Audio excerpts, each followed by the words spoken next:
দক্ষিণ চব্বিশ পরগনার সোনারপুরের রানাভুতিয়াতে ঝিলে জাল ফেলে মাছ চুরির ঘটনায় বিস্ফোরক তথ্য উঠে এসেছে।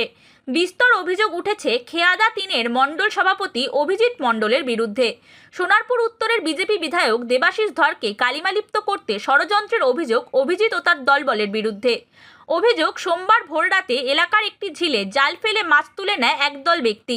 সেই সময় স্থানীয় বাসিন্দারা তাদের হাতে নাতে ধরে ফেলেন। খবর পেয়ে নরেন্দ্রপুর থানার পুলিশ পৌঁছে পরিস্থিতি নিয়ন্ত্রণে আনে এবং ঘটনার তদন্ত শুরু করে।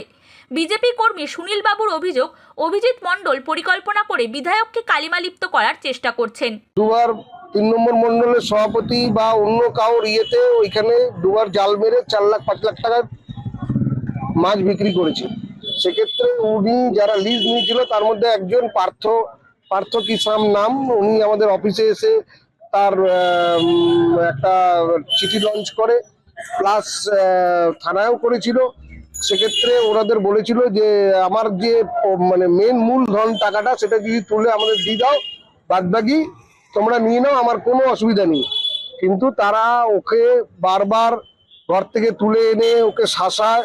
তারপরে আমাদের কাছে রিপোর্টিং যখন আসে আমরা ওইখানে হস্তক্ষেপটা করতে যাই, কিন্তু আমি সেইভাবে কিছু বলিনি। আমরা বলেছিলাম যে মাছটা ওনার যা মূল ধনটা টাকাটা দিয়ে দিক, বাদ বাকি আপনারা নিয়ে নিন, কোনো ব্যাপার নেই। কিন্তু সেখানে ওরা প্রত্যেককেই আমাকে ধরে বা আমাকে দিকে তাকিয়ে ওনারা বলে যে আপনি দেবাশিস বাবুর লোক, আপনি কেন এসছেন, কি দেবাশিস বাবু পাঠিয়েছে নাকি। আমি কোনো রকম সেটা কথা বলিনি।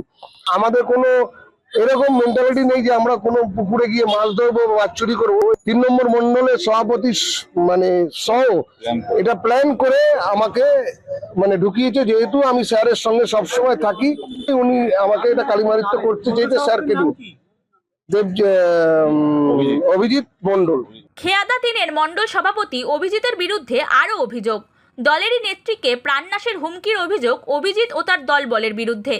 এমনটাই দাবি আতঙ্কিত বিজেপি নেত্রী সুজাতা মণ্ডলের। আমাদের উপরে যে টর্চার নেমে এসেছে সেটা সম্পূর্ণ আমাদের মণ্ডল প্রেসিডেন্টের তত্ত্বাবধানে হচ্ছে। অভিজিৎ মণ্ডল যিনি এনার মাথায় আমাদের জেলা প্রেসিডেন্টের হাত আছে। যেমন খুশি তেমন আমাদেরকে অপমানিত করা হচ্ছে, হুমকি দেওয়া হচ্ছে। কখনো আমাকে বলছে চুলির টিক্কি ধরে বাড়ি থেকে বের করে আনবো, কখনো বলছে ওনার আশ্রিত গুন্ডাগুলো বাংলাদেশে পার করে দেবো।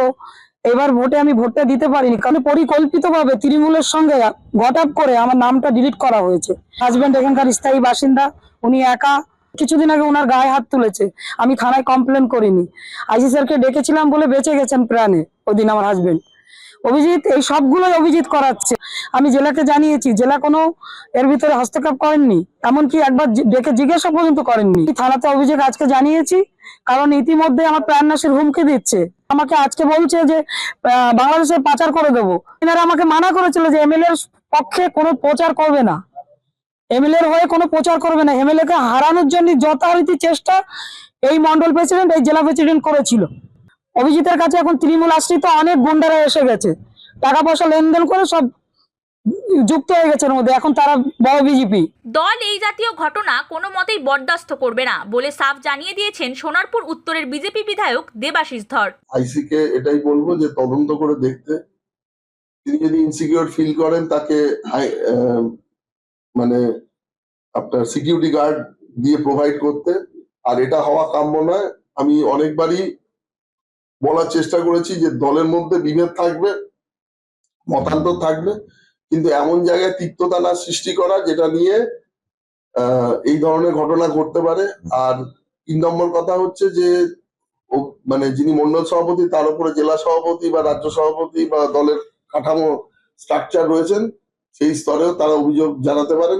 ২ নম্বর কথা, যারা এটা করছেন যদি আমি ধরে থাকি তার মধ্যে সত্যতা কিছুটাও থাকে, কেন করছেন আমি জানি না। এই কারণের জন্য কিন্তু আমরা কিন্তু ক্ষমতায় এসেছি মানুষকে রিলিফ দেওয়ার জন্য। এখানে এই ধরনের ঘটনা একেবারেই ঠিক নয়। মানে ওই অঞ্চলটা দেখুন, ওই অঞ্চলটার ডেভেলপমেন্ট হলে ওটা কি হতে পারে ওটার ফিউচার আমি দেখতে পাচ্ছি অ্যাটলিস্ট। এবার যারা সংকীর্ণ স্বার্থের জন্য এটা করছেন দয়াতে করে এখান থেকে বিরত থাকেন, নিজেদের একটু পরিমার্জন করুন, নিজেদের একটু আপগ্রেড করুন। যে বা যারা এটা করছেন তাদেরকে কিন্তু কোনো চেক অ্যান্ড ব্যালেন্স থাকবে না। আমাদের দল এটাকে সমর্থন করে না। আমি বারবার বলছি এটা সমর্থন করে না, এবং আশা করি যে এই ব্যাপারগুলোর ক্ষেত্রে খুব দ্রুত এখানে দলীয় স্তরেও যারা এই ধরনের কাজ করছেন তাদের ক্ষেত্রেও সতর্কী বার্তা বা তাদেরকে যেগুলো মানে এখান থেকে বিরত রাখা হবে। নরেন্দ্রপুর থানায় অভিযোগ জমা পড়েছে। ঘটনার তদন্ত শুরু করছে পুলিশ। দক্ষিণ 24 পরগনার সোনারপুর থেকে দেবাঞ্জন বন্দ্যোপাধ্যায়ের রিপোর্ট, হিন্দুস্তান নিউজ পয়েন্ট।